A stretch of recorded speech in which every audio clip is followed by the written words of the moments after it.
All right, check one, check two. We are live. Hey everyone, this is Paul C. Torina, nutritional therapist and life coach out of Las Vegas, and I'm here to cover some goal setting information.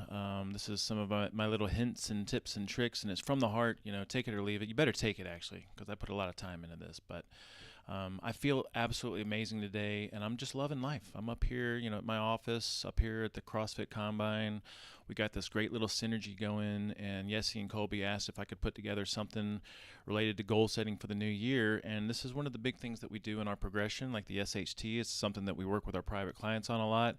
So I want to give you the best of what I got, and we'll give you some worksheets and stuff to work with. So there's going to be a blog post that you can reference that'll have all this stuff outlined, and then also a little worksheet that you can use. All right. And if you have any questions, like I'm an open door, you can stop by my office or shoot me an email or a message or something like that. So, all right. So everyone's familiar with New Year's resolutions, and I don't think there's anything wrong with New Year's resolutions, but in my experience, the problem is they're typically not done right. And so people come out of the gate starting out the new year with these, grand goals, and they get into it, and for whatever reason, they don't commit to it or they slip up in some way. And then they end up just kind of being done with it. So I think they're very fleeting. I just think people just don't understand how powerful goal setting can be. In our world, we are envisioning every single day of our life, so it's not something that we just do one time a year. Although I think it's a good idea at the first of the year to kind of reassess things and look back on your previous year and think about what you want for this next year. This is a process that should be ongoing. So one of the real powerful things is we want to understand exactly what it is that we're trying to do here. So we're trying to install a new habit. And these habits are only installed at the level of the unconscious mind. Now, if you're not familiar with the unconscious mind, most people understand that we have a conscious mind, and this is where we do our thinking and our decision making. But then we also have what we call an unconscious mind, and this is where our habits and emotions and programming lie. So if we can find a way to impact the unconscious mind, we have a much stronger chance of these habits becoming lifelong habits and things that we will keep for a lifetime, because that's really what we want. We want to install some change that's going to stick with us and isn't something that's temporary or fleeting. So real quick, it's useful to understand what we would call the properties or characteristics, or sometimes we call it the prime directives of the unconscious mind. And this isn't all of them, but I think these are the ones that are kind of relevant to goal setting. So number one, it's extremely symbolic. So my unconscious mind works off of symbolism, which means that if I can read something and visualize it and see it on a regular basis, then I'm impacting the unconscious mind. I'm starting through that repetition and through that symbolism, I'm starting to generate some new programming and some new habits. It's always listening to everything. It's listening to your talk. It's listening to when you definitely talk verbally, but it's also listening to your self-talk inside your head, which is another reason that if you can do some daily envisioning, you start to impact that self-talk. Your self-talk starts to change automatically. It works on what we call the principle of least effort. So my conscious mind can be very defeating. It's very linear thinking, so if I have a goal of, I don't know, like, okay, one of my main goals is I want to be the number one holistic nutrition and lifestyle coaching business in Las Vegas. My conscious mind would see that and think, wow, to get to that end result, I have to do this, and then I have to think about this, and I have to get this, and I have to have money for this. And so it's very linear thinking, but it's also very defeating. Because I would say it's somewhat protective, but the unconscious mind works on the principle of least effort. So if I can see and picture and feel and understand what it is exactly that I want without stressing out about the how, and I can see that regularly, then the unconscious mind starts to close that gap by changing my filters and my decision making and my beliefs to a degree.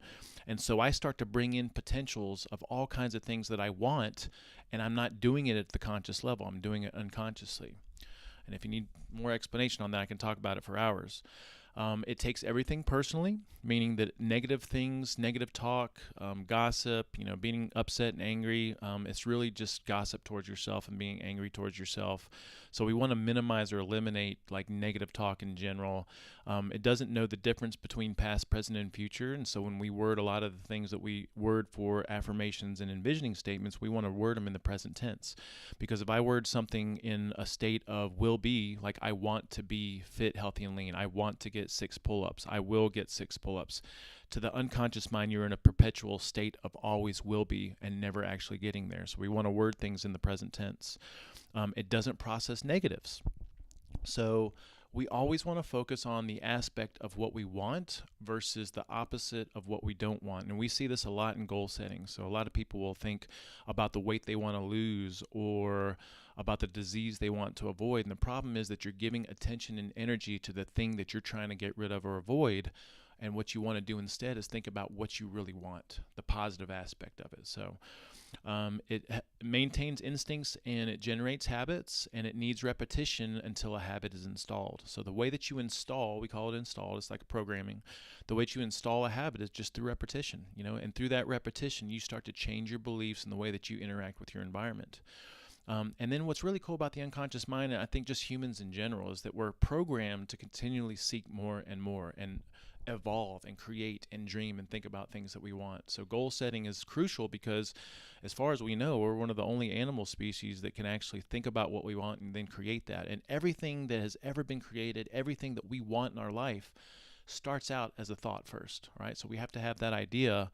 Intention activates intention. My desire for something activates the possibility for it, and then my constant intention to it is what actually makes it stronger, right? So I think that's a good little general understanding of the unconscious mind and some properties of the unconscious mind. And then let's talk just real quick about mistakes most people make when they create goals. The first thing is that people think about what they should do versus what they really want to do. And a lot of that is based on, I think, programming and conditioning over a lifetime.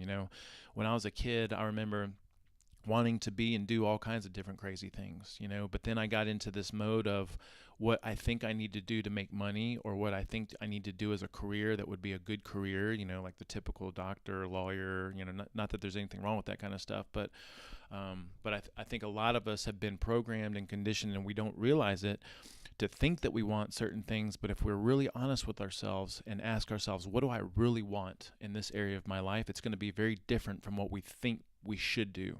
All right. So one of the biggest mistakes I think people make when creating goals is thinking about what they should do versus what they want to do. Also thinking about what they should stop doing versus what they want to achieve. All right. So the focus, again, if we focus on what we should stop doing, then the focus is on the exact thing that we want to avoid versus focusing on what we actually want. And then, of course, they don't word things properly. Based on some of these things that we just mentioned, and we'll talk about it here in a second, they don't word things properly, and then they're not consistent with their visualization. They make a goal, they write it down, they put it somewhere, and then that's the end of it. All right, so here's the steps on how you want to approach goal setting. So first of all, you want to define the areas of your life. You want to sit down and list out all the different areas of your life. And in our world, we would call these life categories. You can also think of them as a list of areas of your life.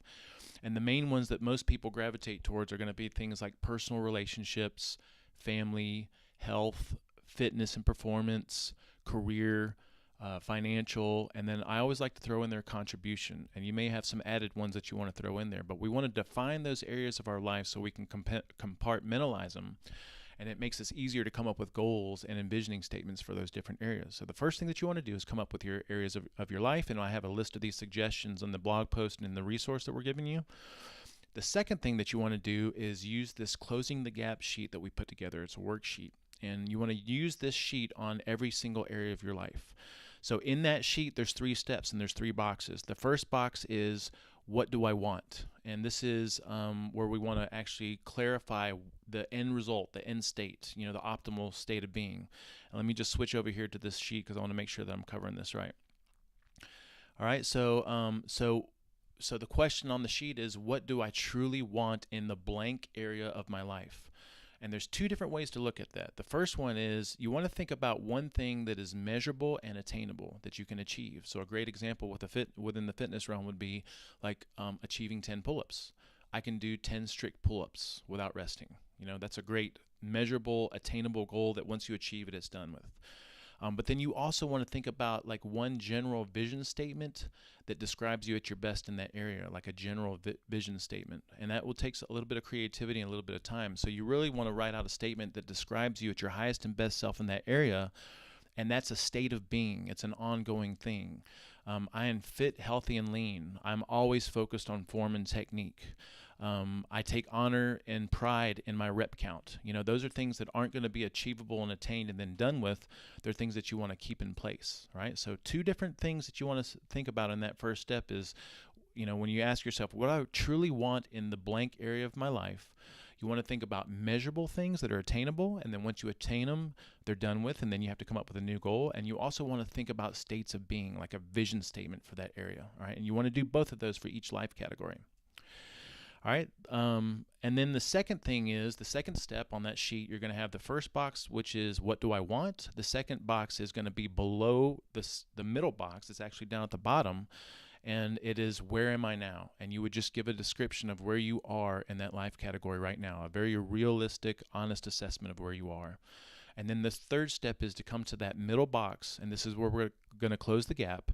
And we want to think about what are some action steps that I can take to take me from where I am now to where I want to be. And this takes a little bit of thought, a little bit of time, but you can write out a few action steps that will start to move you in that direction. And the reason that we want to walk away with an action step is you never want to leave the scene of a goal without having an action step, because if you create an action step and you move forward on it, it starts to give you some momentum to move forward with that goal, and then through that momentum, you'll come up with other action steps. So really simple process, assessing where you want to be, where you are now, and what you can do to close the gap. And the third and final thing that I would recommend is, and this is also in this resource, is daily envisioning. And I would do this every single morning. In our world, we recommend doing it every morning, no matter what. We have a process that we call priming, or priming in practice, and it includes gratitude, meditation, and then envisioning. So if you're new to this information, then what I'd recommend starting out is commit to this process every morning. I would find a quiet spot that feels somewhat special, somewhat ritualistic for you, and then and I would block out some time for this little session, maybe like 10 minutes. And what you'd want to do first is put yourself into a state of gratitude. So when you sit down to do your little envisioning session, you would just think to yourself, what are the things that I'm grateful for in this moment? Some people like to have a gratitude journal, and they like to write this stuff down. If you need some structure for that, we like to go through what we call the circle of gratitude. And that's basically starting with yourself and giving gratitude for everything that you can possibly imagine with yourself, and then branching outward to those things, people, situations, pets, circumstances that are really close to you, and then continuing to circle out and just let things pop into your mind that kind of come up, and put your attention and awareness on those things. Gratitude is powerful because gratitude is a state changer. If I sit down in the morning and I do this envisioning session and I'm not feeling it, and I start to go through some gratitude statements, then all of a sudden I change my state. I'm in a different state, and a better state. Gratitude also starts to align us with what we want to bring in our life. And so if I start to think about things I'm grateful for, then I start to align myself with the things I want to bring into my life. And it's perfect as a preface to like your envisioning. After gratitude, and we recommend only a couple of minutes of gratitude, we recommend sitting in silence for at least 5 minutes, maybe doing some meditation if you've got some meditation training. There's a lot of meditation apps out there. Headspace is a great one, but if you have nothing else, maybe just sitting in silence for 5 minutes. And then immediately after that, you break out your envisioning statements, the things that you did the closing the gap worksheet on, and you would read through each one of those goals and the action steps. And you do that on a daily basis, and there is no way that you won't start to make progress towards those different goals. All right, so hope this is useful. I know it's useful. So if you have any questions, just reach out to me, shoot me a message or something like that. All right, thank you guys for listening.